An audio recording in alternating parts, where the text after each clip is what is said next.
Hi everyone! For the cook na naman ang person.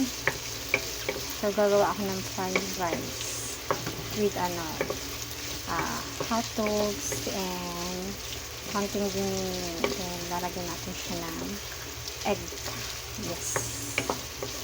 Hintayin muna natin siya.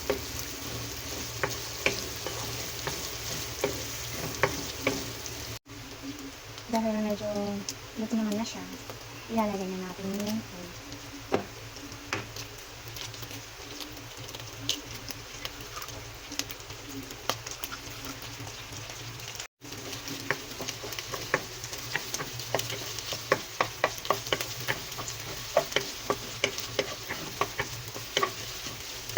So, ganito lang siya. Pagkaliin natin. Natin magluto ulit. So, nilagay na natin yung rice. Yung bahaw. Ang tawagin. Sa aming Ilocano, ang tawag ilaban.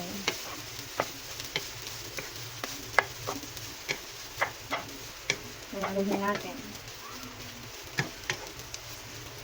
So, ayun guys. Thank you for watching.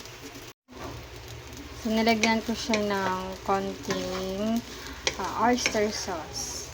Ayan, para magkaroon siya ng konting kulay. So, ito yung fried rice natin today. Ayan lang guys. Thank you for watching.